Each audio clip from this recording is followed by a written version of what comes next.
potential energy stored or work done on a dipole when it is rotated in an electric field. When we did this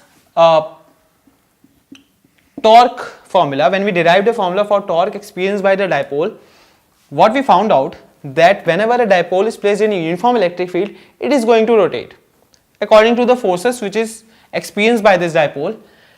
But if this dipole is getting rotated in the field, that means there is some work done. Without work, there cannot be any displacement.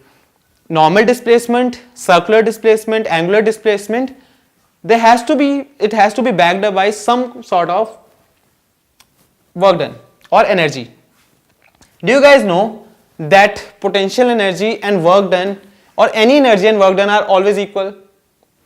Let me give you a very brief example of how do you relate work done with potential energy if you have forgot the basics of +1. Suppose there is a box of mass m placed here. I have to move it to this point which is at a height h. I am taking the formula of work done. Work done is force into displacement. What must be the minimum force for me to apply on this box to pick it up? Obviously equal to its weight, mg, into what is the distance it has to be moved, h. What did I get? mgh. What is the formula for? Pe. I was finding out work and I got the formula of potential energy. Work and energy are always equal to each other. That means whenever work is done, energy gets stored in the body, and when there is energy in the body, it can perform some useful work. This is my electric field, uniform electric field, and I have placed a dipole here, minus q plus q.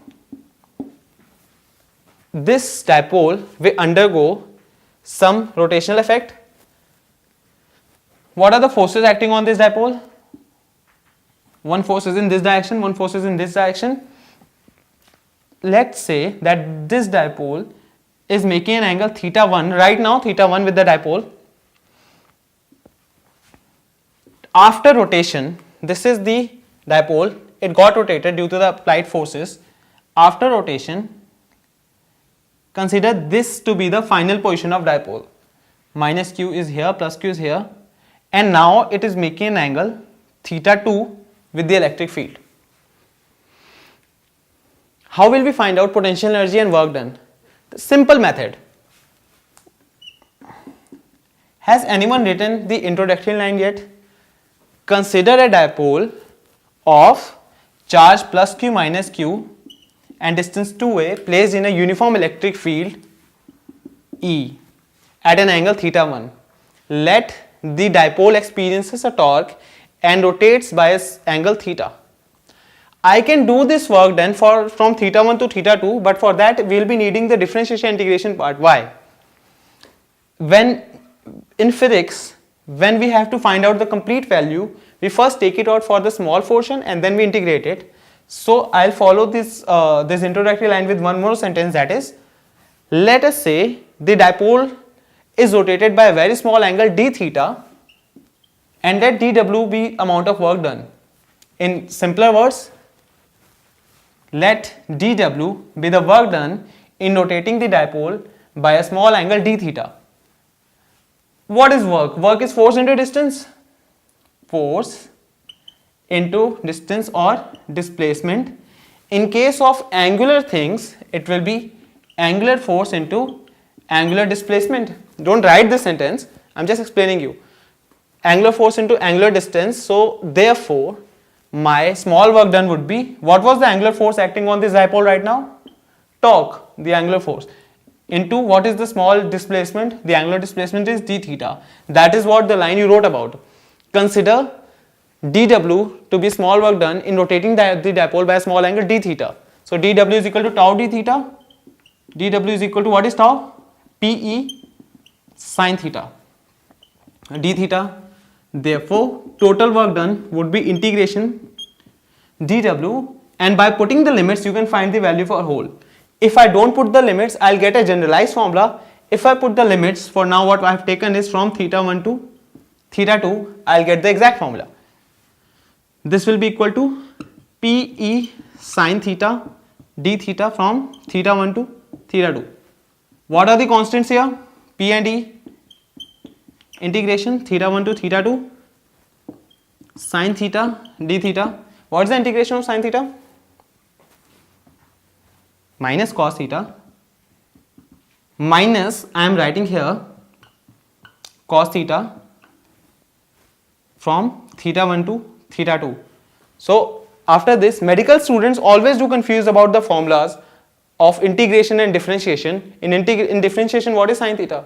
D by dx of sin x is cos x. In integration, it is minus cos x. You just have to remember those formulas. Minus Pe cos theta 1 to theta 2, this will give me minus Pe, upper limit minus lower limit, that is cos theta 2 minus cos theta 1.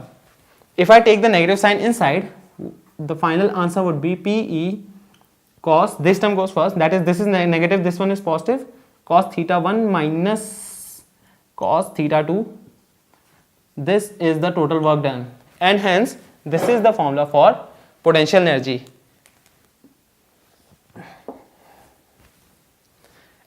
This is the formula for potential energy or work done from theta 1 to theta 2. I told you at this point, if I don't put the limits, I'll get a generalized formula. What it would be? I'm writing it in short here only. Total work done would be equal to Pe sin theta d theta.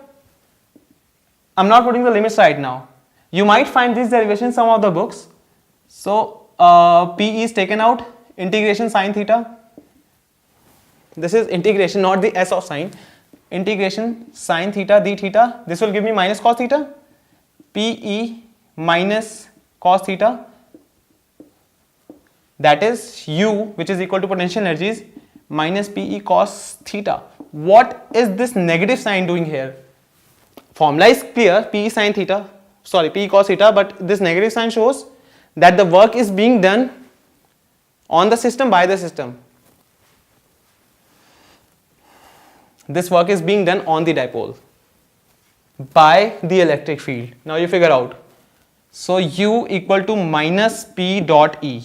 This will be in vector format, and this is the formula. From theta 1 to theta 2, this is your required formula.